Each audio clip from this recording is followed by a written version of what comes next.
went to this small little private school in Concord, and I mean, I guess an example is I decided I love music and I love DJing, and I decided I wanted to start a radio station. So I got an alumni to donate some money to buy an antenna that I hung out, the window of my, I'm probably going to get in trouble for saying this, but hung out an Most antenna. good entrepreneurs have broken the law. Right, but this is like openly admitting to FCC regulations, right? Max Selection at the FBI come to his house for cracking. I've never had that, but I'll call you if it happens after. I hung this antenna outside of our dorm room, and I would just started a radio station with a transmitter. And it was me and a couple friends. And this is one example of, I think, a lot of different things I did in high school and in college, that it was just starting things. It was having ideas and wanting to make things happen and not really having that part of your brain that tells you not to do something because either it's illegal or like it's not the right thing to do. And you just do it anyway because you're having fun and because you want to start something that people love. And that carried through, I think, into college where I would start little websites on the side and have people, like one of them was called Swap, and it was Craigslist, but for colleges. And I think the idea has been done like 40 times, all unsuccessfully. But that's actually how I met Mark Zuckerberg and those folks initially, because they were doing stuff out in Palo Alto and I was working on a site. I guess it's just an example of me like loving to start things and never really having the attention span to follow through on it. So I guess it's kind of fitting that this took such a short time. But you might have lost it. I might have right lost before interest, Mark called. Wait, how did you meet him? Was there a convention of dorm room founders? I mean, how did that happen? It's really weird. The history, like between our company and Facebook, it goes back probably 7-ish years or so. And basically, at Stanford, they had moved out, and I remember hearing about this thing Facebook, and I signed up for it, and everyone was obsessed, and they were like trying to get the most friends. And then a couple months later, it was like, oh, I think the guys that started that are in the fraternity house right now, like they're walking around. So I was in a small fraternity at Stanford, not the cool one, and I won't say which one, but it was the one where we like to study a little bit more and build websites on the side. Build websites on the side, the super cool stuff. And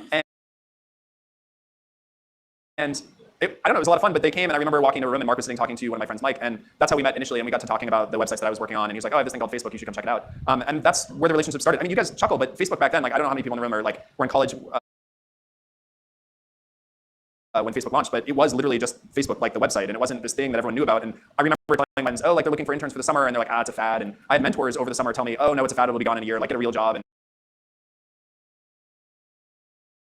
I know everyone's laughing now, right? Well, but this is the thing that's crazy about the Valley is like everyone rewrites these things. Like it was always successful. We always knew it. It was overnight success. When I first started covering Facebook, people were passing on that thing left and right. They were like, this is the next Friendster. It will never go anywhere. I mean, it was actually, you could count on one hand the people in the Valley who were bullish on it at that point. I mean, that's one of the things I think is most interesting about Silicon Valley in general is just how hard it is to predict what is going to be the next Google, Facebook, Apple, whatever. And how, in hindsight, it all seems so clear, but when you're pitching an idea, how many people look at you like you're crazy? When I told people I wanted to work on a photos website, I remember the looks on their faces being like, you left your job at Google to do what? And like, why would you work on photos? Photos is this thing that's been covered by Flickr, Facebook does it now, and like, why would you work on photos? And it's hard, I think, in the moment to have the wherewithal to actually push through and like say, I believe in this, but I didn't really have a choice because I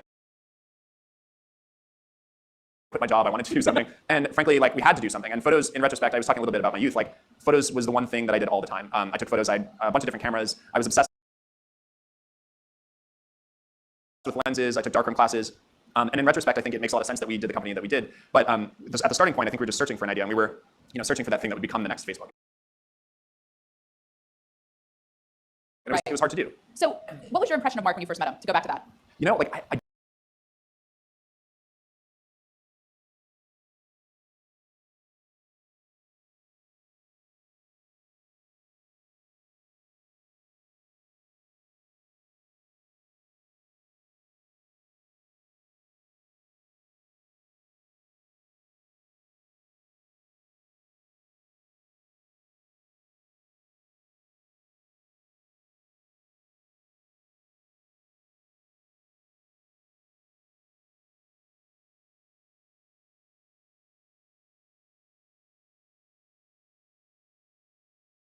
And I have to say, it is why you've seen Bill and I be a bit critical of the current U.S. government, just because if we were doing testing today, our only tools today are social distancing, masks, and testing.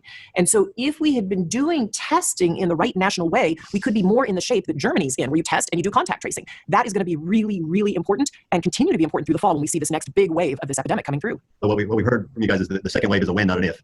And with that in mind, so President Trump, on religion, calls you guys and says, "What should we do? What is the game plan? If you had to give us an elevator pitch that this group can spread to the world here in the States about what a more effective policy would be." Well, just usage of masks alone makes a substantial difference, and the compliance to mask usage in South Korea, China, Japan, it's very impressive. In the U.S., partly because of the lack of leadership examples, our mask compliance is actually not very good.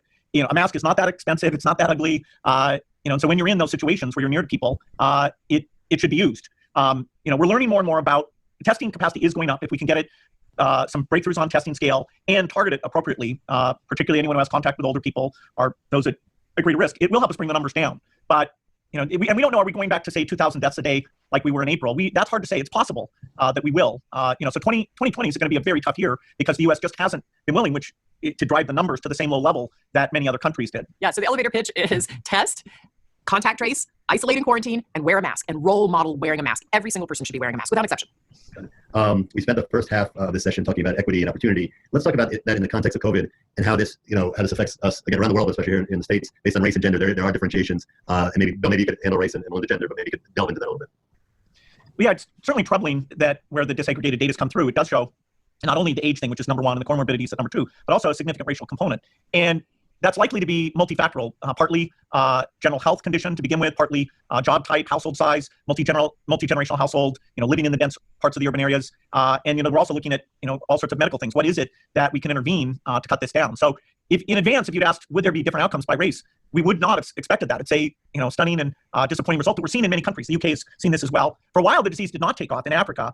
Sadly, it looks like that was just a delay in it getting going because now, despite the younger age mix, the cases in South Africa and other parts of Africa are taking off, even somewhat behind Asia and South America, but still with a very, very scary trend. So there's a lot to be done on the intervention side to reduce that exposure, to prioritize the protection that the inner city communities deserve on this. Yes, and I'm just going to add on the race. I think also it's exposed for us the gaps in our healthcare system. You are not treated equally in this healthcare system, and that is something that needs to be fixed. On the gender side, I think again it's exposing the gaps that were already there that we so often as Americans don't want to look at. So just to give you some statistics, women are losing their jobs at a disproportionate rate to men. A lot of it has to do with the sectors that women work in, like retail and hospitality. But even as people start to go back to work, fewer women are coming back to the workforce as a percentage compared to men. So those are the statistics for the United States. Now, the other issue that's going on is we know women are doing 2.5 more times unpaid labor at home, and they and their husbands are reporting that when it comes to teaching the kids, trying to make sure they're online, fixing the meals, cleaning up, babysitting the kids, caring for the elderly, women are doing that more at home, whether you're a white collar female worker or whether you're a person who lives in the inner city and you get on the bus to go to your job. And so what it means is that we cannot reopen this economy the way we want to unless we deal with the unpaid labor.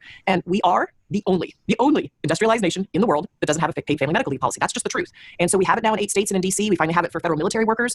And you saw Congress address this in 2 of the stimulus packages. But we have to update our thinking and realize that we're not in society anymore where the man, if it's a 2-person headed household that's married with a child, it's not that the man goes off to work and the woman stays home with the children. That was what was going on at the mid-century. But today, of most married families with a child, 64% of them both go out and work. So if we're going to take care of the family and take care of capitalism and the economy, you've got to address that issue. And it is absolutely addressable. Many countries have done it with finesse. There are many great policies out there in the United States. It's time we did it.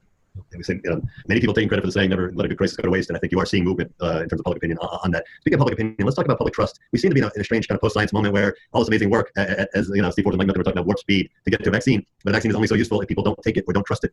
What do we do about that? Well, there's certainly a lot of misinformation. It's great people are paying attention to vaccines in a way, but a lot of that's the false data. We'll see as the vaccine comes out. We don't need absolutely everyone to take it, but we need a pretty high percentage to take it to get the protection that eventually brings this epidemic to an end. And then things like going to a big stadium will be reasonable to do again, which we shouldn't be doing that right now. So the digital era has brought a lot of misinformation, and with the pandemic, vaccines in particular, I hope that's not getting out into the mainstream. It's interesting. We have such a short memory as a country, but look, we lived through something scary like this. It was called polio. And it affected so many families in the United States where they were terrified, for good reason, to let their children go out and play because we, at the time, didn't know where polio came from. And then we had to wait for the Salk and Sabin vaccine. Once those vaccines came out, people lined up in droves for those vaccines. So my hope is that this time will eventually remind people the importance of public health. We forget in this country that diseases like measles are way more infectious than COVID-19 is. I mean, for every person who gets measles, they tend to infect 8 to 9 other people. It is so infectious. We can have another one of those come along. So I'm hopeful that, as the vaccine comes and people do start to use it, it will quell down some of these kind of silly conspiracy theories that are out there. Well, speaking of conspiracy theories, how are you guys doing personally? I mean, you're now both the subject of a lot of these conspiracy theories. You're doing amazing work and putting a lot of time and money and effort into it, and then this is to some degree what you get. How is that personally affecting you both? Well, the disinformation is it's confounding on the one hand. And on the other hand, we're still just putting our heads down and doing the work. It doesn't change our daily life to have those conspiracy theories out there. We know they're not true. They certainly come up a little bit with the kids in the household. By the way, we do have our son came home early from college, unfortunately for him. So that conversation comes up, but it doesn't change what we do on a day-to-day basis, luckily. Feel you a little bit bemused. Well, I hope it remains a humorous thing, that there aren't anything more that comes of that. It's not like we're going to back off or anything. Some news channels have been better than others on these things. And, it just shows there's certain primal concerns about, medicine and science and experts that when people are worried, they're kind of more open-minded to unusual explanations. Yeah, I think there's a lot of anxiety for good reason in the country right now and a lot of tension. And people are more glued at home. They have more time. So in some ways, maybe this was inevitable. But I know my husband is not vaccinating people putting a microchip in her arm because that technology doesn't even exist. And he's never uttered the words out of his mouth. So But speaking, of other tricky issues right now, you guys mentioned WHO. Clearly the world has never needed that organization more, and yet, it's become a political lightning rod. Listen, there are a lot of things, a lot of problems there too. What can we do to forge a consensus in this country, here in the States? I'm sure you've got a lot of people in the world that kind of shaking their head a little bit, but how can we forge a consensus to not make this a controversial issue?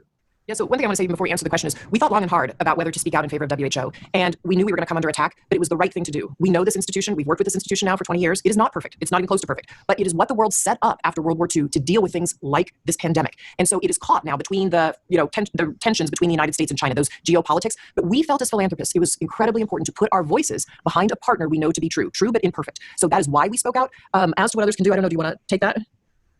Well, at some point there needs to be a responsible plan for how the U.S. cooperates with other countries about health things. WHO is involved in smallpox eradication, and U.S. Our relationship with WHO is key there. Polio, we are close. We're down to just a few countries. That's very much WHO, where both our money, U.S. money, other countries give to that. And so, you hope that in terms of protecting people's lives, there eventually is a serious discussion about how the world works together. Even this issue of getting the vaccine out, we're hoping the U.S. in the same way it did step up for smallpox, malaria, and polio, that it steps up. And HIV, that the U.S. does step up. And so the Congress seems very interested in the U.S. not being so weak that it's other countries that figure out these global problems. It creates a vacuum. It, erodes the kind of relationship and admiration and self-confidence people have had in us as a country. And so, I just say, rationality will reappear from someone at some point, and the U.S. will get engaged in its generosity and the world body that is charged with pandemic coordination. Yeah, I think one thing that's important for the philanthropists on the phone to also know is just that WHO, as Bill said, is on the front lines of eradicating polio. Well, that's important for polio, but why else is it important? Well, when Ebola broke out in East Africa and it made it to Lagos, as we know, one of the most populous cities in the world, and Ebola came to Lagos, immediately those polio resources that WHO had, we had funded, Rotary had funded, immediately those resources got flipped, and that polio clinic got flipped to be an emergency response clinic. And they immediately went out and did all the contact tracing and quarantining. If that hadn't happened, we would have seen so much Ebola be flown to New York and San Francisco and spread all over the United States. So the world got lucky on Ebola. There are other hemorrhagic fevers out there. And so if we don't have a functioning WHO, you're not going to see an immediate response like that. Yeah, I think if anything comes out of COVID right now, it's that we are strengthening. There will be a stronger global healthcare system emerging from this. And again, you guys have been talking about this for years, and unfortunately, it's come true. Tell us about. I know our knowledge partner is the Global Citizen on this event, and you're working with the Global Citizen, the European Commission, Bloomberg Philanthropies, the Global Goal Unite for Future campaign, the Giving Summit coming up. Tell us about that, how that plays in everything you're talking about right now. Well, sadly, the pain of this epidemic, although it's gigantic in the rich countries, including the United States, and it's gigantic in a way that's very inequitable. Inner city students, racial minorities, poor households. It's even more challenging as you get to the developing countries where their health system is not as strong, their ability to isolate because they have to go out and get food on a daily basis. It's going to be very tough. And so the question, do we pull together as a world to get the tools out to everyone to help them recover from what's happened here? Global Citizen is a great organization that's got artists to come in to express their values about these things, to give a platform to the government leaders who want to talk about their commitments to help out with these things. So, Global Citizen's been absolutely fantastic, and they've stepped up. Here in June, they're going to have a big event. Well, speaking of big events and big anniversaries, we're running short on time, but right now we're hitting the 10th anniversary of the Giving Pledge, and we have 2/3 of the founders here. Tell us on this. Again, there's a lot going on in the world, but I don't want to miss this opportunity to ask kind of your reflections 10 years in terms of how satisfied you are and where you see us going forward with this. Yeah, I think both Bill and I and Warren, Bill spoke with Warren yesterday.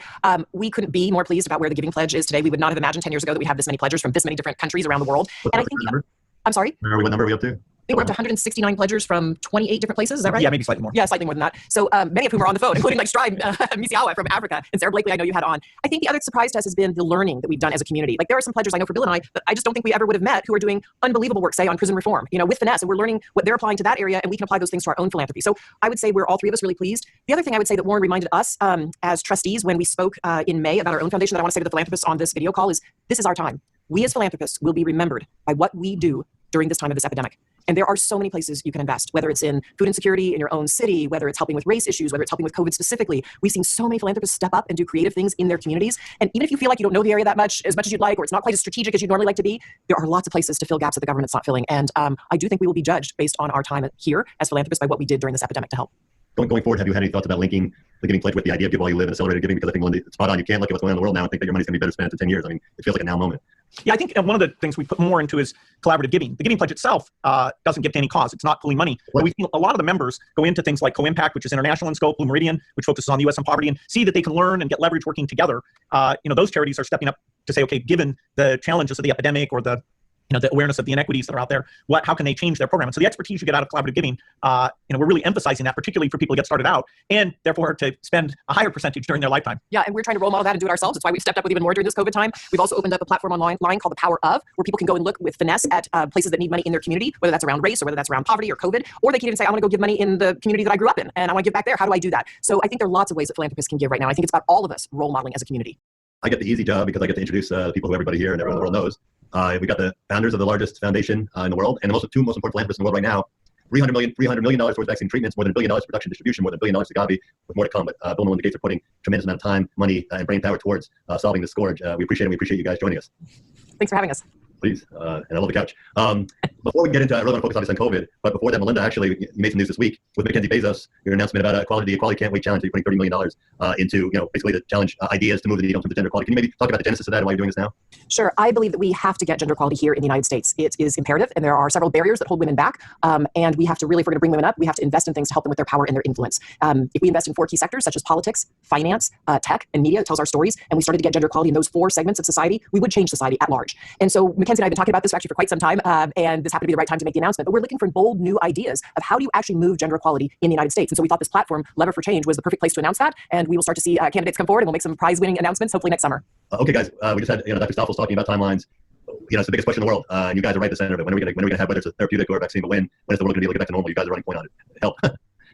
Well, hopefully one of the 3 vaccines that are furthest along end up being both safe and efficacious. The Moderna went into human trials first, then the Oxford AstraZeneca, and then the Johnson & Johnson that you just heard about from Paul Stoffels. And so the animal data gives us pretty good hope that one of those will work. Doesn't look like they'll work as a single-dose vaccine, probably a 2-dose vaccine. If those don't work, then there's about a 6-month gap before you get the other candidates coming forward. And so to have one in the first half of next year, it'll have to be those 3. And we are quite hopeful and working in parallel to get the manufacturing capacity, not just for rich countries, but for the developing countries, where actually right now the majority of the cases are not in the rich countries anymore. They're in South America, Africa, Southeast Asia, including India, sadly seeing a big increase. Yep. So maybe you can delve into that, because there's so much public focus on, okay, we have the vaccine, but it's not even halfway there, because if we don't immunize, if we don't get herd immunity, or we don't get a large majority of the world immunized, then we really haven't beat this. So what's the timetable on that? Well, if you say that you've got to get, say, 80% of the world's population with a 2-dose vaccine, that's over 10 billion doses. The 2 of the constructs, the AstraZeneca and the Johnson & Johnson, are pretty scalable in their manufacturing. That is, you can do single plants that turn out over 600 million doses per year. And so we're going around the world and saying, okay, where do we reserve? Where in the US, Europe, India, China, where do you get that capacity? Which, if both AstraZeneca and Johnson & Johnson work, you can actually see a plan that's starting to come together that we'd be able to make over a 2-year period pretty close to that many doses. But it won't be overnight, and so you'll have a 2-year period manufacturer if things go well. You will have to have some prioritization of who's at the front of that line and who's not at the front of that line. I think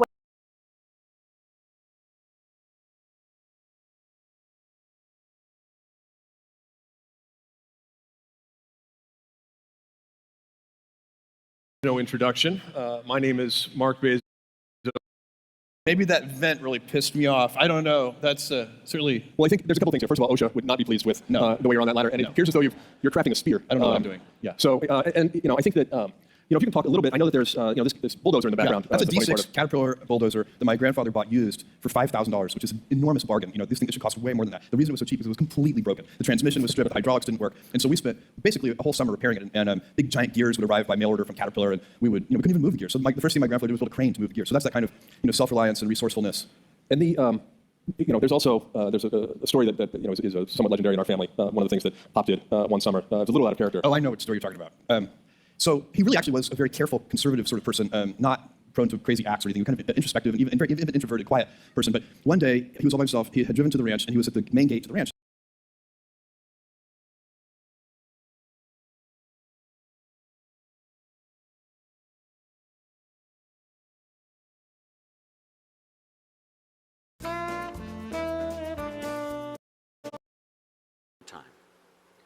Sure. Well, first of all, thanks for having me here. It's an honor to be here with you and with everyone else from the Space/Air Force. Well, I've had a long relationship with the Air Force and very much appreciate the support over the years. So I just want to make sure I say that.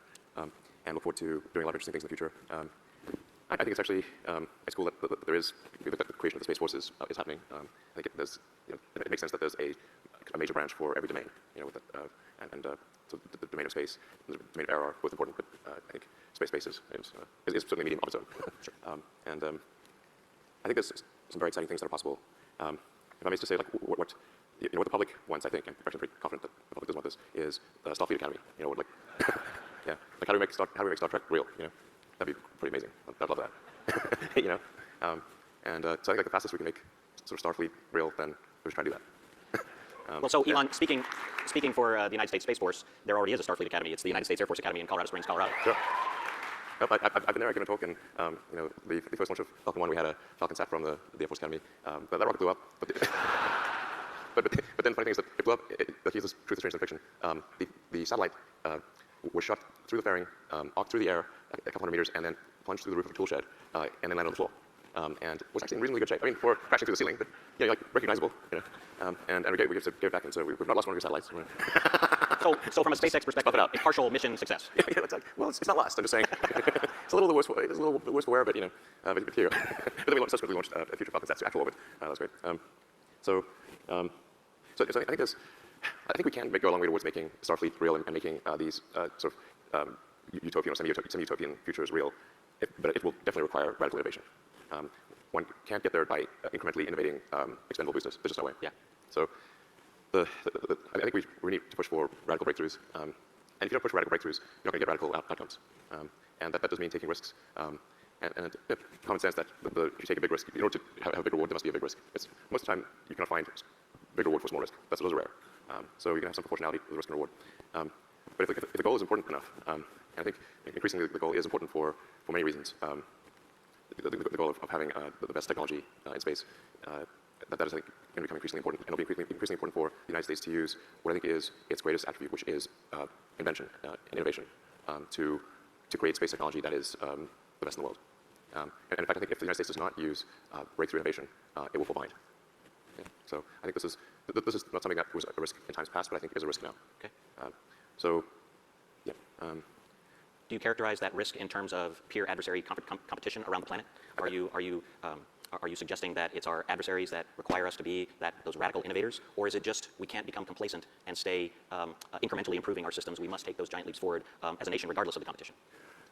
I think there's I have zero doubt that if the United States does not seek great innovations in space, it will be second in space, okay, with as sure as nightfall is day. So it is a big deal.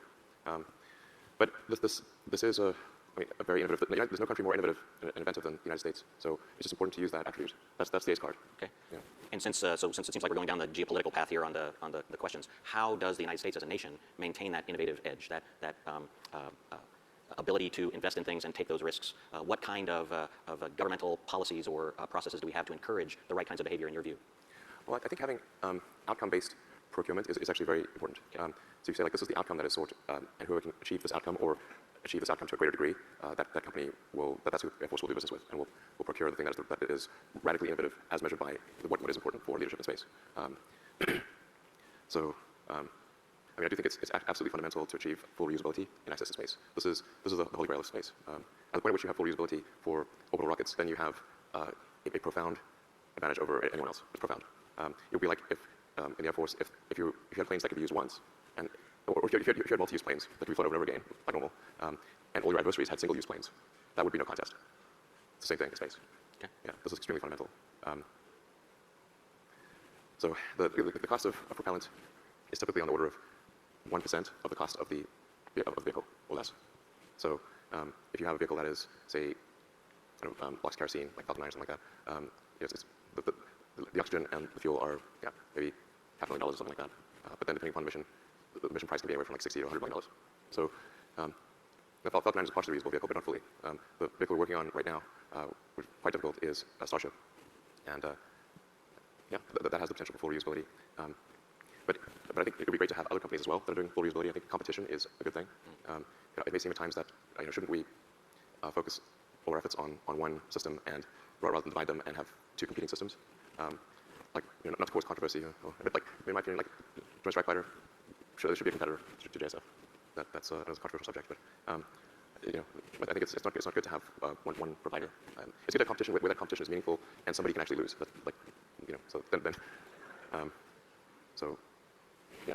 Okay. So in radical innovation, obviously the workforce is a really key component of that. I mean, during your PayPal days, you were actually doing coding, right? But in SpaceX and Tesla, they are so large that Elon can't do everything. what sort of things do you think about in terms of motivating a workforce like we have in the Department of the Air Force that will help them become more radically innovative? What sort of things do you look for in people or in processes that make the workforce better? Sure. Well, I think the massive thing that can be done is to make sure your incentive structure is such that innovation is rewarded and lack of innovation is punished. There's got to be a carrot and stick. So if